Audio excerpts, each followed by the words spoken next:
तथ्य होता है उसका विश्लेषक उसको किस तरह से विश्लेषित करता है इस पर निर्भर करता है। विश्लेषक की बौद्धिक क्षमता क्या है और वह पूर्वाग्रह से ग्रसित तो नहीं है, क्योंकि पूर्वाग्रह से प्रभावित हो जाता है और इतिहास वहां से भटक जाता है। दरअसल इतिहास सत्य को पाखंड से लड़ना पड़ता है, सत्य को सत्ता के साथ लड़ना पड़ता है। और वैश्विक परिदृश्य में जिस तरह शंभू जी ने बताया, जो प्रतिरोध परंपराओं से जोड़कर प्रतिरोध स्वाभिमान और आत्मनिर्भरता का जो अपरिहार्य का एक आश्रम व्यवस्था, उस पर अब गांधी ने सीखा नहीं सीखा, गांधी ने देखा नहीं देखा, उस बात में मैं नहीं जाऊंगा। लेकिन जो स्ट्रेटेजी, जो रणनीति गांधी की थी, वह बहुत कुछ इससे मिलता जुलता लगता है। हमने जो सुना शंभू जी को, असल जावेद अब्दुल्ला जी जब मुझे ये बात बता रहे थे, उस समय माओरी आंदोलन के बारे में मेरी कोई समझ नहीं थी। मैंने शंभू जी से थोड़ी सी बात की और उसके आधार पर, और आज जो उन्होंने कहा उसके आधार पर माओरी आंदोलन को समझने की कोशिश की है। दरअसल हिंसा और अहिंसा के बीच दुनिया में की सामूहिक प्रतिरोध और प्रतिरोध की रणनीति क्या होगी, अहिंसक होगी कि नहीं होगी, हिंसक होगी, इस पर बहस आज तक चल रहा है।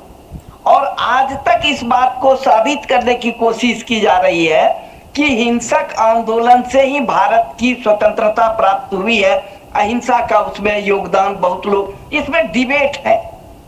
तो जनजातीय अधिकार की लड़ाई दुनिया भर में, तो वह कौन आया है पहले, कौन गया है पहले, किसका जमीन भूमि पर अधिकार होना चाहिए, किसका संपत्ति, इन सारे संदर्भों को छोड़ते हुए मैं सिर्फ आना चाहता हूं कि उपनिवेशवाद ने संपूर्ण दुनिया को किस तरह से प्रभावित किया था। उपनिवेशवाद के पूर्व समाज की आत्मनिर्भरता, उसकी अपनी संस्कृति, उससे उसको तोड़ा किस तरह से था। तो इस डायलॉग का स्पेस जब संवाद खत्म होता है तो संघार शुरू होता है। यह आचार्य राममूर्ति कहा करते थे हम लोगों को कि जब कहाँ संवाद रुकता है, क्योंकि समाज संवाद से बनता है और संवाद जब खत्म हो जाएगा तो वहां पर जो रणनीति है वह बदल जाएगी। भूमि और संसाधनों की लूट, संसाधनों की दरअसल लूट, वह औद्योगिक, जिसको हम औद्योगिक क्रांति कहते हैं, उसके बाद शुरू हुई। और जो है अपने संस्कृति को थोपना, व्हाइट मैन बर्डन जिसको हम लोग कहते हैं, और उसके कई इसमें आया है। श्रेष्ठता का दंभ जो होता है, अपने ज्ञान का दंभ, अपने संस्कृति का दंभ, वह पुराने ताने बाने को नष्ट करने के लिए होता है।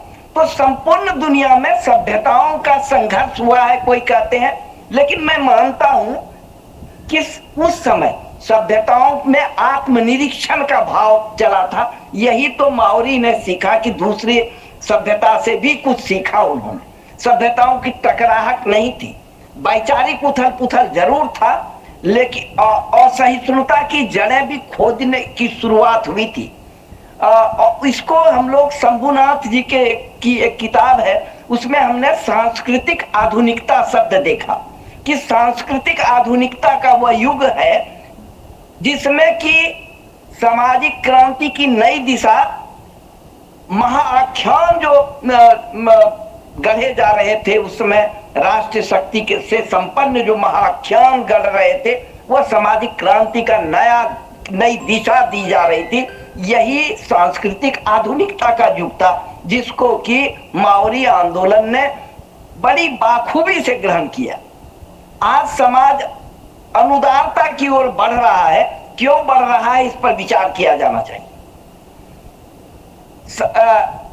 औपनिवेशिक माहौल में संपर्क भी हुआ और टकराहट भी दोनों ही स्थितियां हैं। एक और व्हाइट मैन बर्डन है और दूसरी ओर उसके संपर्क से कुछ सीखने की बात है, ये गांधी ने भी की। भारत में पुर्तगाल से जब वास्को डी गामा 1498 के लगभग, हाँ, मालाबार तक उसके 75, वो सारे इतिहास में मैं नहीं जाऊंगा, लेकिन भारतीय परंपरा में रामानंद, कबीर, ज्ञानेश्वर, गुरु नानक, ये जो नई संस्कृति का बीज उस समय उसी जिसकी अनुगंज काफी दिनों तक रही, यानी बुद्धिवाद और तर्कवाद, पुराने विश्वास पर बार बार से टकराना, पाखंड पर प्रहार, तो ये अपनी बुरी चीजों से हटना और तर्क, संदेह और आलोचना के आधार पर समाज को एक नई दिशा देना, माने वैचारिक मुठभेड़, यही तो वहां पर संवाद होता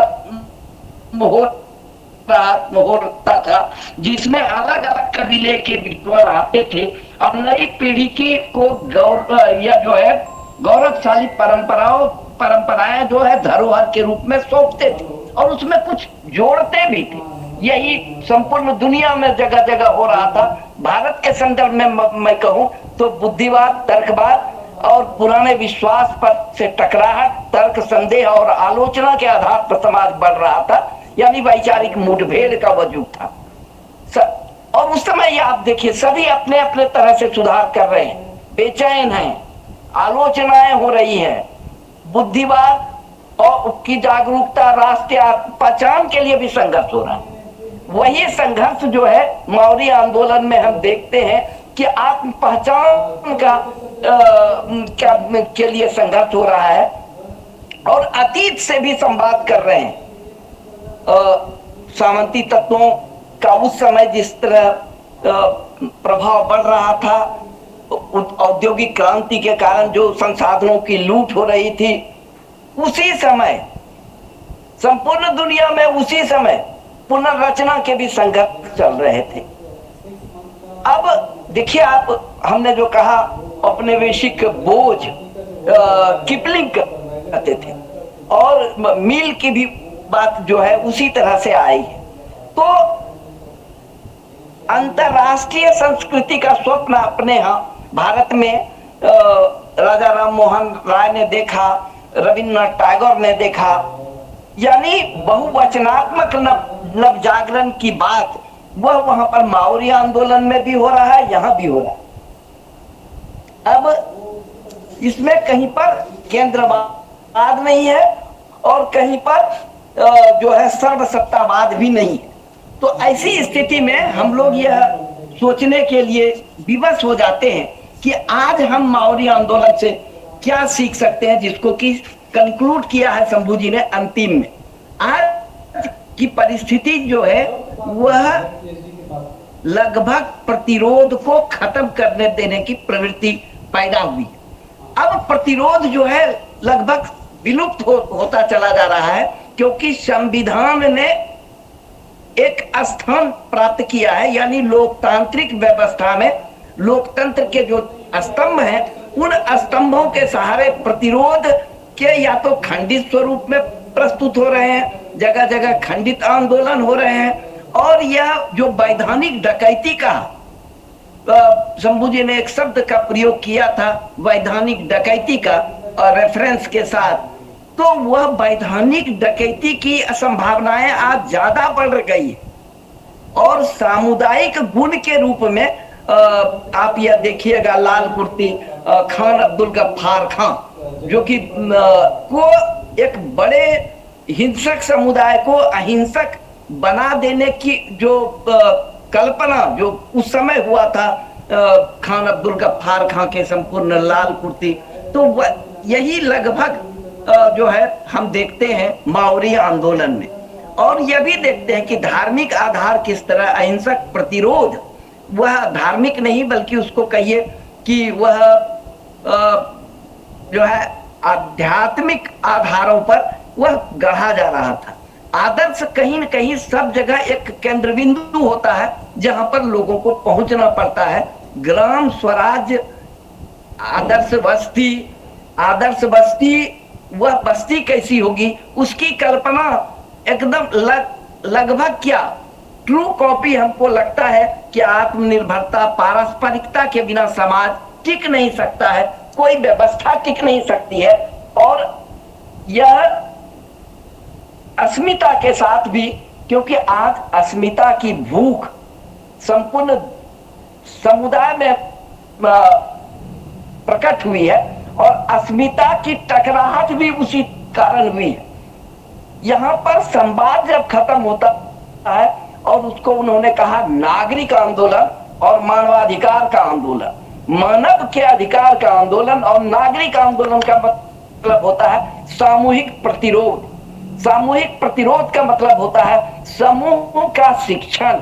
समूह का शिक्षण किस तरह से होगा और समूह किस तरह से अच्छाइयों के लिए संघर्ष कर सकेगा, अपने अधिकारों के साथ कर्तव्य को किस तरह से वह जोड़ेगा और अपनी परंपरा और जो है आधुनिक ज्ञान और आधुनिक संदर्भ में, क्योंकि कोई भी अस्त्र जो है जिस समय जो परिस्थिति होती है उन परिस्थितियों के आधार पर अस्त्र निर्मित होते हैं या नहीं होते हैं, लेकिन उस अस्त्र में शान करने की, उसमें धार करने की जरूरत होती है। तो हर एक परिस्थिति में, हर एक युद्ध में आप ये देखिएगा कि जब द्वितीय विश्व युद्ध के समय गांधी ने हिटलर को पत्र लिखा और किस तरह से मुकाबला किया जाए, अगर भारत पर आक्रमण हो जाए, विदेशी आक्रमण, तो उसका मुकाबला किस तरह से किया जाए, तो आप देखिएगा कि माओरी और वह हम उसके लिए जहर नहीं डालेंगे, उसके लिए सब संसाधन उपलब्ध कराते जाएंगे। तो यह वह जो है अंतरराष्ट्रीय स्तर पर जब द्वितीय विश्व युद्ध चल रहा होता है तो जापान अगर हम पर आक्रमण करेगा तो हम क्या करेंगे, यह गांधी ने साफ साफ कहा। तो माओरी आंदोलन और गांधी के संपूर्ण स्वतंत्रता आंदोलन का एक अगर कंपैरेटिव स्टडी प्रस्तुत किया जाए तो हमको लगता है कि माओरी में कहीं गांधी है या गांधी में कहीं माओरी है।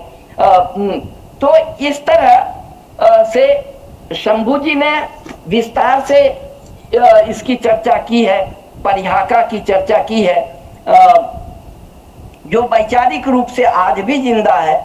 शासन के साथ असहयोग सबसे बड़ी बात है। सत्ता जो है पूंजी के साथ, पूंजी ने साम्राज्यवाद, साम्राज्यवाद के बाद जो आता है वो औद्योगिक क्रांति, औद्योगिक क्रांति के लिए उसको संसाधनों की लूट की जरूरत होती है, क्योंकि संपूर्ण दुनिया को वह बाजार बनाना चाहता है। तो बाजार की संस्कृति आज सत्ता के साथ पूंजी का गठजोड़ और संपूर्ण विश्व को हम एक जब धरातल पर लाने की कोशिश कर रहे हैं कि यह जो है भूमंडलीकरण की बात कर रहे हैं, तो और वहां पर पूंजी सत्ता के साथ गठजोड़ है, बल्कि सत्ता जो है आज चौकीदार की स्थिति में आ गई है, चौकीदारी कर रही है। तो वैसी स्थिति में लोकतंत्र जो है वह फिर स्थिति लोकतंत्र के आगे की ओर बढ़ना पड़ेगा। वह ट्रांसपेरेंट हो, वह अकाउंटेबल हो और वह रिस्पॉन्सिबल हो। तो यह स्थिति रिस्पॉन्सिबल वह किसके प्रति होगा, वह अकाउंटेबल किसके प्रति होगा, तो यह आज जो है व्यवहार के द्वारा क्रियान्वित करने की जो उनकी नीति है, उस आंदोलन में जो व्यवहार के द्वारा यानी जीवन के द्वारा, गांधी भी कहते हैं कि मेरा जीवन ही मेरा संदेश है, मेरा जीवन ही मेरा विचार है। उन स्थितियों में जो है नैतिक आधारों पर किस तरह से आंदोलन आज जिंदा हो सकता है। और दूसरी स्थिति है भूमि और संसाधनों की जो लूट है वह आज भी कायम है। तो उन स्थितियों में जो हम क्या सीख सकते हैं, और आज के भारत में जो खंडित आंदोलन है, उन खंडित आंदोलन को तो अब शायद आप अनुमति देंगे कि आज आंदोलन को गैर राष्ट्रीय बल्कि उनको राष्ट्र विरोधी के रूप में देखा जा रहा है। लेकिन प्रतिरोध नहीं बचेगा तो लोकतंत्र नहीं बचेगा।